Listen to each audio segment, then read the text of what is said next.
আসসালামু আলাইকুম। আমরা গত ক্লাসে ধারার যোগফল নির্ণয়ের ফ্লোচার্ট শিখেছি। আমরা আরেকবার এটা রিভিশন দিয়ে দেব। তো প্রথমে আমরা কি করব, আমরা প্রোগ্রামটি শুরু করব। আমরা ইনপুট হিসেবে এই জায়গায় n যেহেতু আছে আমরা n নিব। পরবর্তীতে আমরা একটি জুড়ি নিব, অর্থাৎ সাম ইকুয়াল 0। আমাদের জুড়িটি প্রথমে খালি থাকবে। আমরা জুড়িতে প্রথমে কি রাখবো, আমরা প্রথমে যেহেতু এই জায়গায় 1 আছে আমরা i ইকুয়াল 1, অর্থাৎ আমরা জুড়িতে 1 রাখবো। পরবর্তীতে আমরা সংযোগ চিহ্ন রেখে আমরা চলে যাব আবার আরেকটি প্রসেসিং সাইনে। এবার আমরা আমাদের আসল কাজগুলো করব। আসল কাজ কি, যে আমরা যোগ করা শুরু করব। যোগ কিভাবে করব, যে আমরা যেহেতু আমাদের জুড়িটি খালি, তাহলে আমাদের প্রথমে জুড়িতে 1 ভরতে হবে। তাহলে আমরা কি করব, s equal s plus i লিখব। পরবর্তীতে আমাদের এই যে ধারাটি কিভাবে, আমাদের ধারাটি কি বাড়ছে না কমছে, ধারাটির সংখ্যাগুলো কি বাড়ছে, যদি বাড়ে তাহলে i প্লাস 1 1 করে বাড়লে i প্লাস 1, এখানে 2 করে বাড়লে i প্লাস 2 বসাতাম। আমরা বসালাম, তারপরে শর্ত দিলাম যদি আইটি n থেকে ছোটো হয় অথবা সমান হয় তাহলে ধারাটি চলতেই থাকবে, আর যদি বড় হয়ে যায় অর্থাৎ ন হয়ে যায় তাহলে কি হয়ে যাবে, আমরা প্রিন্ট করে ফেলবো। কি প্রিন্ট করব, এই এসটাকে আমরা প্রিন্ট করে ফেলবো। অনেক জায়গায় এই জায়গায় সাম লেখা থাকে, তাহলে কোনো সমস্যা নেই, এই জায়গায় সাম লিখলেও হবে। পরবর্তীতে আমরা প্রোগ্রামটি শেষ করব। এবার যদি আমাদের প্রশ্নটা এরকম থাকে যে এই জায়গায় n এর বদলে 100 থাকে, তাহলে আমরা এটা দেখি যে আমাদের প্রশ্ন একই, কিন্তু n এর বদলে এই জায়গায় 100 আছে। তাহলে আমরা কি করব, আমরা ইনপুট হিসেবে আগে নিয়েছিলাম ইনপুট n, এখন নিব ইনপুট n ইকুয়াল 100।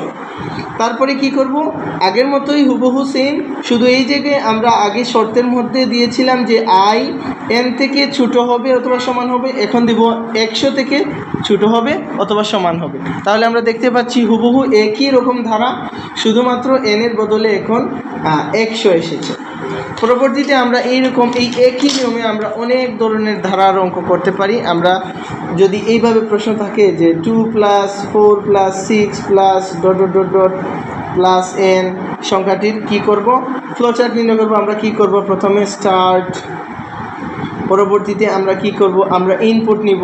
আমরা এই জায়গায় ইনপুট হিসেবে কি নিব, ইনপুট হিসেবে যেহেতু এই জায়গায় n আছে আমরা n নিব, যদি এখানে সংখ্যা থাকে তাহলে n ইকুয়াল সংখ্যা দিয়ে দিব। পরবর্তীতে আমরা কি করব, আমরা প্রসেসিং সাইন নিব। প্রসেসিং সাইনের মধ্যে আমরা s ইকুয়াল, আমরা জুড়ি, s দ্বারা আমরা সাম, আমাদের সাম যেহেতু জুড়ি এখন খালি, আমরা 0 দেব। আর জুড়ির মধ্যে প্রথম পদ এই জায়গায় কি আছে, 2 আছে, এই জায়গায় 2 থাকলে আমরা এই জায়গায় 2 দিব।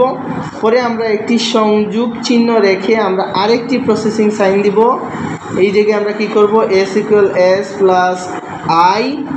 আমরা কেন i দিব, আমরা জুড়ির মধ্যে কি করব, আমরা প্রথম পদটি যুক্ত করব।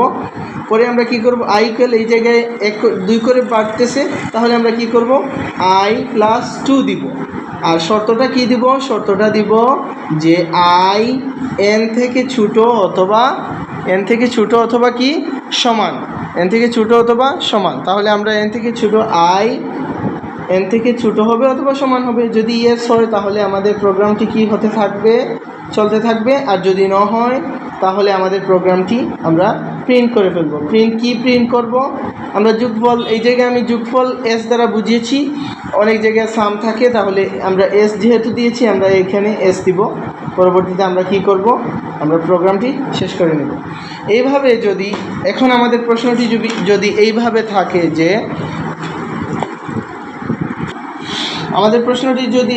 থাকে যে এই জায়গায় 100 প্লাস 95 প্লাস 90 প্লাস ...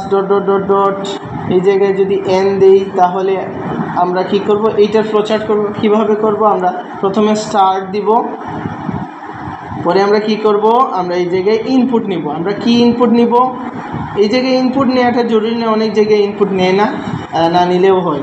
তাহলে আমরা ইনপুট n নিব, n নিয়ে আমরা একটা প্রসেসিং সাইন দিব। প্রসেসিং সাইনের ভিতর আমাদের প্রথমে জুড়িটা আমাদের খালি, আমরা s ইকুয়াল 0 দিব, অথবা এই জায়গায় সাম লেখা যায়। আমরা i প্রথম পদ এই জায়গায় কি আছে, 100 আছে, তাহলে আমরা কি করব, আমরা 100 দিব। আচ্ছা, পরবর্তীতে আমরা কি করব, একটি সংযোগ চিহ্ন রেখে আমরা আরেকটি প্রসেসিং সাইন দিব। সেই জায়গায় s ইকুয়াল আমরা দিব s প্লাস i, আমাদের s কে i এর সাথে যোগ করতে হবে। আর কি করতে হবে, আমাদের এই জায়গায় 5 করে কমছে, আর যদি বাড়তো তাহলে আমরা বাড়াতাম। তাহলে আই ইকুয়াল কী দেবো আমরা, I -5। কেন -5 দেবো এই জায়গায় প্রথম থেকে আমাদের কেন দেবো যে এই জায়গায়, আচ্ছা আমরা কি s equal to s plus I দিব। পরে আমরা কি করব, এই জায়গায় যেহেতু কমছে 100 থেকে 95, তাহলে আমরা এই জায়গায় কি করব, I -5 দিব। আচ্ছা পরবর্তীতে আমরা কি করব, আমরা একটি সিদ্ধান্ত সাইন দিব। সিদ্ধান্ত সাইনের মধ্যে আমরা I, এই জায়গায় I কি n থেকে বড়, এই জায়গায় আমরা দেখতে পাচ্ছি যে কমে আসছে, তাহলে কমে আসলে এগুলো বড় হবে। তাহলে I greater than or equal N, এটা কিন্তু খুবই গুরুত্বপূর্ণ। যদি এই জায়গায় বাড়তো তাহলে আমরা দিতাম স্মলার দেন, কিন্তু এই জায়গায় কমছে, আমরা গ্রেটার দেন ইকুয়াল এন দিব। যদি ইয়েস হয় আমাদের প্রোগ্রামটি চলতে থাকবে, আর যদি ন হয় আমরা কি করে ফেলবো, আমরা প্রিন্ট করে ফেলবো। এই জায়গায় আমরা প্রিন্ট করে ফেলবো। কি প্রিন্ট করব, আমরা যোগফল প্রিন্ট করব, প্রিন্ট এস, আমাদের প্রোগ্রামটি শেষ। তাহলে আশা করি আমরা বুঝতে পারছি যে আমাদের ধারার অঙ্কগুলো সবই একই রকম, আমাদেরকে শুধুমাত্র প্র্যাকটিস চালিয়ে যেতে হবে। এই জায়গায় আরও কয়েকটি ধারা আছে যেগুলো হুবহু একই, শুধু একটু পরিবর্তন আছে।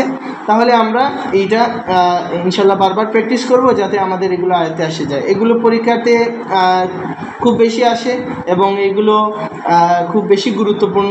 আমরা পঞ্চম অধ্যায়ের সৃজনশীল খুললেই এই ধরনের প্রশ্ন দেখতে পাবো।